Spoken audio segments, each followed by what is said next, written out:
What's up, my fellow YouTubers? Nick here, Coasters are Beast09, as a lot of you know me. As you can hear the Overlook theme playing in the background. What are we going to talk about today? Well, I'm sure you just saw my steam come out of my mouth. And that would indicate that I shine. And if I shine, then I exist in the world of The Shining. Or, more specifically, Dr. Sleep. Yes, ladies and gentlemen, today we are going to be talking about the long-awaited sequel to Stanley Kubrick's The Shining, written by Stephen King. The follow-up book, also written by Stephen King, Dr. Sleep. Yes, we're going to be talking about Dr. Sleep today. I just got out of the shower. I have to work in an hour. But I went and saw this movie right after work last night, got out of the theater 12:30, didn't get home until like 1, and I was like, I have got to do a video on the movie. Oh, here's an ad, because yes, I'm using my laptop to play the music, whatever.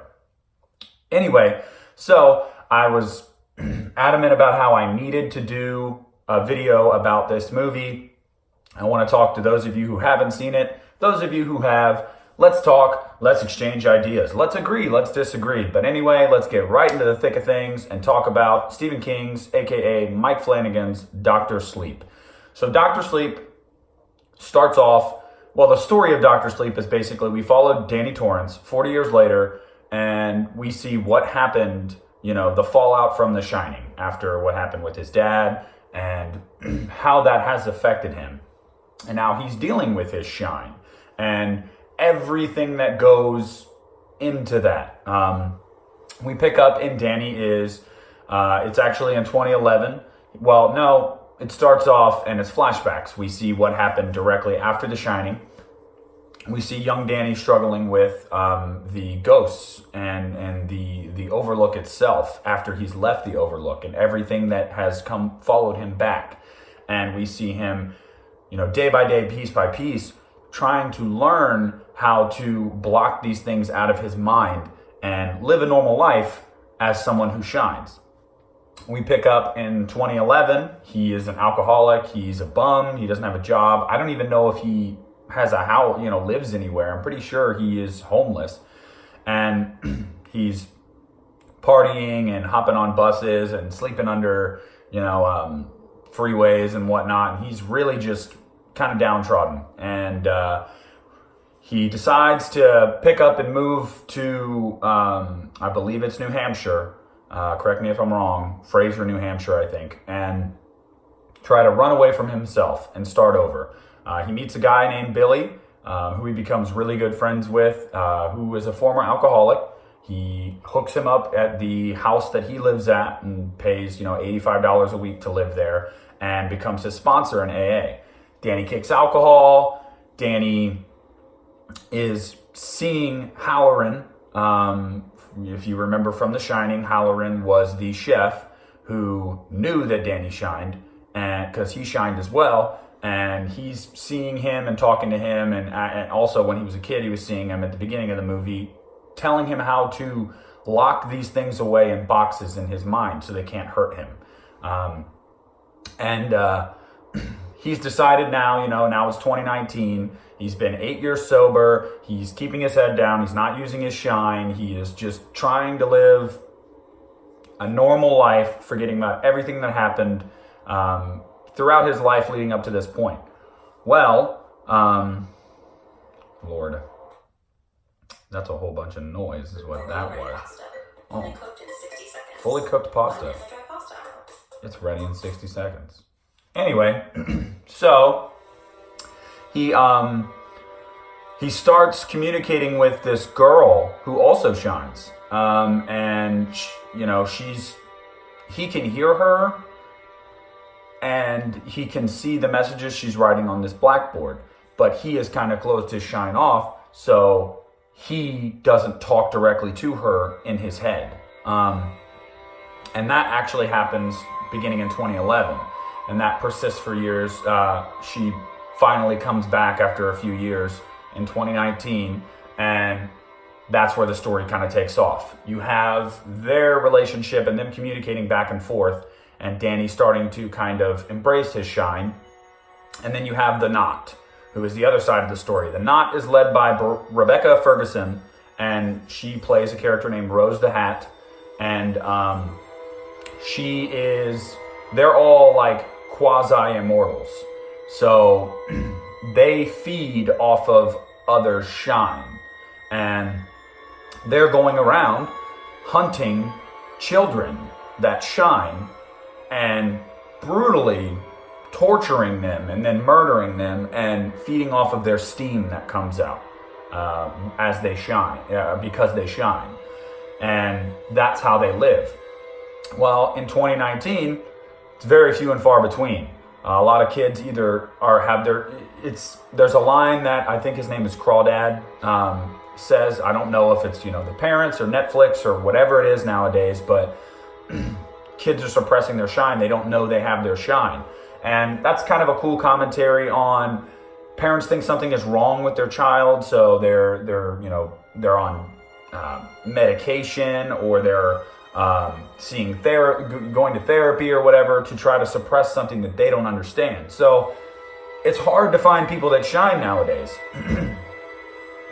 And that's their mission. Well, they find out that the young girl, Abra, is watching them, is kind of tracking them, can see them, and they feel her shine is more powerful than anything they've ever felt, and they want her.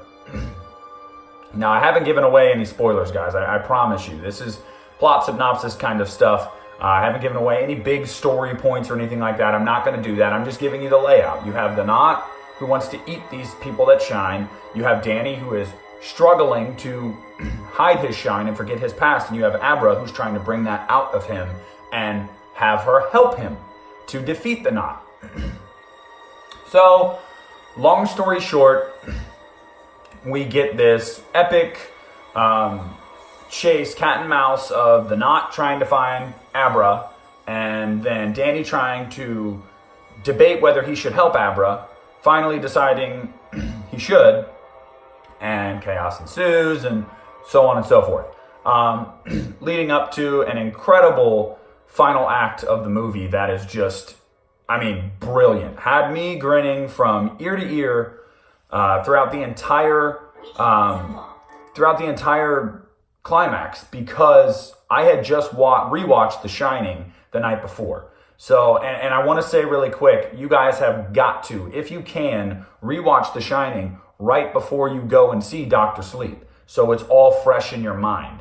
Because I'll tell you one thing right now, it did wonders for me because it was so fresh. The imagery, the scenery, the shots, everything was so fresh, the musical cues, that this final act, I'm just sitting there with a shit-eating grin the whole time.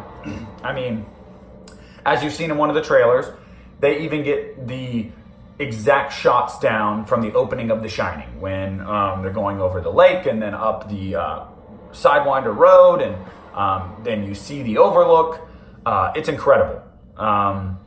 I don't really want to give away why they're going there or anything like that. I don't want to get into deep spoilers with you guys. I want you to go see this movie. But the final act is a redemptive, emotional, freaky, just deep act of one of the deeper final acts of a movie I've ever seen. And that's basically the story, guys. Danny's struggling with the fact that he shines and is trying to forget that, but he's not allowed to forget it. And then when people come after people that want to shine, he's got to help. He feels an obligation to help, and his past comes back to him. And there you have it. First and foremost, I want to talk about things I didn't like about the movie. What didn't I like about the movie? Nothing. I'm being dead serious. I'm sitting here, and I was sitting in the theater, and it's one of those movies where you're watching it, and as you're watching it, you don't even have a reaction yet. You know to yourself, like, I can't have a reaction until this is over. So I'm sitting here going along for this ride, waiting for it to be over so I can finally have an opinion, because as you're watching it, you're just into it, man. You really, really are. If there's one complaint I had, the first act of the movie is, there are times where you don't really understand what's going on if you didn't read the novels. And, maybe that's my fault because I didn't read the novels, but I'm sitting here watching it and kind of, I don't know, I'm kind of lost a little bit, but I'm not mad about that. I'm not saying that's a negative. I'm just saying, like, if you haven't read Dr. Sleep, you're going to be kind of put off a bit at the beginning because you're going to be one of those people that needs, like, SparkNotes version. Like, come on, like, let me know what's happening here a little bit. Now, having said that, I probably need to read Dr. Sleep now because, I went and saw the movie and, well, I haven't gotten to my final verdict yet. So hold on there. And that's it. And if I could say one more thing, it's also the what's it called? The oh man, I am lost for words right now. Oh yeah, they bring back the same characters. They bring back Jack Torrance. They bring back Wendy. They bring back young Danny, and obviously they've recast them. Real quick, if I can get on the recasting, I understand it. You're not going to bring Jack Nicholson back to play his character when he was like, late 30s because he's in his 70s now and it just wouldn't work. I get all that. Shelley Duvall, same thing. Like, I get that. I thought that the look-alike for Shelley Duvall was pretty close. I mean, if you've seen The Shining, you know that she stands out. But it was close enough to where it wasn't distracting for me. Young Danny, same thing. I mean, as long as you get the clothing, the hair, the kind of size right, it's fine. Halloran, I actually thought was recast really well. I thought that they had like the same voice. I was definitely a fan of who they had playing Halloran. And then the scene that you have with Jack Torrance, I'm not going to get into it because it's a spoiler. But you can tell they're kind of trying to be coy about it and not show you too much because it's a look-alike. And I honestly don't know. I'd have to read more or if more comes out. I don't know if it was supposed to be Jack or if it was supposed to be someone that reminded him of Jack. So I don't know. But he had the hair and the facial hair and kind of the facial mannerisms right, but just the structure of the face was different. So it was a bit distracting at times, but nothing that was like over the top I couldn't deal with. So now let's get to the positives really quick, guys. First of all, Ewan McGregor is fantastic in the role. Whether he's playing a bumbling drunk idiot, whether he's playing a frightened middle-aged man that is, dealing with the trauma of his past, or whether he's channeling the kid in him. He does it all flawlessly. And that's no surprise to really anybody that knows Ewan McGregor's work. Obviously, he's best known for Obi-Wan Kenobi and the Star Wars movies. I love Ewan McGregor. I thought he did fantastic in this movie. Perfect casting, perfect acting. He was great. Rebecca Ferguson as Rose the Hat, awesome. Very brooding and menacing and just kind of also very playful. She did really, really well. From the opening scene, you know what she's about, and she nails it. I mean, she freaking nailed it, so kudos to her. And then as far as the supporting acting goes, I can't remember the little girl's name that played Abra. She did fine. She didn't do bad at all. She was fine. I thought she actually did pretty well. She shows great range of emotion for a kid. So that was nice, because as anybody that knows that watches horror movies, kids can take away from everything. If you have a bad child actor, it can take away from the entire experience of the movie. And she did a really good job. And then as far as everybody else, the supporting characters, there was not an actor in this movie that I didn't care for, that I thought did poorly. So the acting is spot on. The soundtrack, okay, the score, fantastic. fantastic. It was done by the Newton brothers.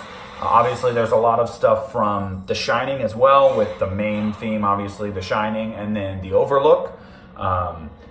Having the movie open up with the old style Warner Brothers logo, and then hearing the Overlook theme, that I mean, it was from the word go. I was like, I am in it, man. The cinematography is beautiful. I mean, just beautiful. Whether it's night shots, the snow, the way that Mike Flanagan plays with color palettes, to evoke emotion and give you an overall sense of the mood is fantastic. Always been a fan of his cinematography, whether it be Hush, The Haunting of Hill House. He has a very specific style, and if you've seen The Haunting of Hill House and then you watch this, you're going to see a lot of similarities, and you're going to be able to go, I can tell that's the guy that did The Haunting of Hill House. And that goes with his scares as well. They're very similar. It's not a lot of jump scares. It's a lot of just kind of goosebumps just getting under your skin type stuff. So Flanagan did an awesome job. The script, the story, spot on. It's a longer movie. It's 2.5 hours, but it gives you that time you need to really understand what's going on, so that payoff at the end is that much more meaningful. I hate when people complain about long movies when the payoff at the end is so great. You know why the payoff was great? Because you spent 2.5 hours leading up to that point with all of these story points. Like, yeah, that's the point of that. So, I think that, and one last thing, the scares. There, like I said, not a lot of jump scares, and it's more of a thriller as anybody The Shining was more of a thriller. So it's very reminiscent of that, and they do feel like companion pieces. That's another thing I wanted to say really quick, is they really do feel like one overall narrative. I cannot wait till it comes out on Blu-ray so I can watch the two back to back, because it really does feel like one big story, and I love that. It is the same tone, the same style, the same. I mean, Kubrick's directing is definitely rubbing off on Flanagan. It definitely flows very well. But yeah, the scares. It's a lot more of the things you do see are eerie and creepy, like The Haunting of Hill House, where you're not like jumping and you're just kind of sitting there this whole time like, oh man, this is uncomfortable, in a good way. And there's not a ton of those moments in this. Most of them happen at the Overlook, and then in the first act of the movie when Danny is struggling to suppress his shine. But they're very effective. The imagery is very effective. The makeup effects are great. I mean, and that's never been a problem with Flanagan. Always been great with his makeup effects. So, and there is one part that got me to jump. One part, and it's like the cheapest jump scare ever. And I guess it was supposed to be, but it freaking got me. And it's in the third act when he's walking through the Overlook. And it's just something simple. It's just something so simple, but it's so loud and out of nowhere. And I was just like, I turned to Brooke and I was like, damn, dude, you freaking got me. Overall thoughts on Dr. Sleep. I know this has been 20 minutes long. I've really ranted. The first half of the movie, the first half of the video, I gave you the whole layout of the movie without giving away the spoilers. And the second half, I told you about how I felt about the movie, the positives, the negatives. Look, this movie is a unsettling, dark, creepy, foreboding experience. There's no other way to put it. This movie will stick with you. The narrative is great. I mean, it is just some great storytelling. The visuals are great. The directing is great. The acting is great. The payoff is so sweet. And the callbacks from The Shining, which is why you need to watch it before you go see Dr. Sleep, are spot on. I mean, every last detail is there. Every last detail. And I love, too, that they don't spend a ton of time like, wow, look at this. Oh, my God, it's from The Shining. No, it's there, and you know it's there, but they're not going to shove it in your face. Just incredible. And the Overlook is as creepy as ever, if not creepier than The Shining. It is a gorgeous location. I mean, best part of the movie is the third act. I mean, just fantastic. Overall thoughts on Dr. Sleep, guys. Do I think you should go see it? Do I think it's worth buying it on Blu-ray? Do I think that it is a worthy successor to The Shining? Well, this may piss some people off here, but here we go. Yes, you should go see it. You should go see it twice, because I'm going to see it a second time. Yes, you should buy it on Blu-ray. You should be waiting outside Best Buy, Walmart, wherever, the day it fucking comes out to go buy it. Excuse my French, but it's true. And finally, it's better than The Shining. I'm sorry, it's better than The Shining. I know I'll have people disagree with me. The Shining is a classic. I get it. Give this 30 years and it'll be seen as a classic too. I promise you. I've done my research on what The Shining was in novel form and Dr. Sleep was in novel form. When it comes to Stephen King's vision, this is way closer than Kubrick's The Shining was. And in my opinion, Flanagan freaking nails it. It hits every point, every spot. It is truly a cinematic triumph. And ironically, the last two movies I've seen in theaters have been that. Joker and now Dr. Sleep. So I'm on a roll here. But yes, I find Dr. Sleep to be superior to The Shining. And that's my opinion. And, I'm not expecting people to agree with me or I'm not making you agree with me. But it's an incredible movie, guys. I'm giving it 10 out of 10 stars. It is truly, truly a masterpiece. And I hope you guys go out and check it out. I hope you spread the word. I hope you see it more than once so you can really, really understand it. But in my opinion, this is one of the best Stephen King adaptations. Love this movie. Love, love, love it. It's a classic in the making, and I cannot wait to see it again. So if you guys have seen Dr. Sleep, let me know below what you thought. Did you like it? Did you hate it? Did you think it was okay? Do you find it better than The Shining? How do you think it'll age? How did it, whatever. Give me your thoughts. Let's discuss. Thanks for stopping by, guys. Thanks for watching my super elongated review, but it was a movie I was very passionate about, so I had to yap a little bit. But yeah, please comment, like, subscribe, share, tell your friends, share my channel, post it on social media. I would absolutely love to get out to more people. And, I'm very appreciative for all of you that have stuck around for all these years. So, Co-Star Beasto 9 signing off. Go see Dr. Sleep.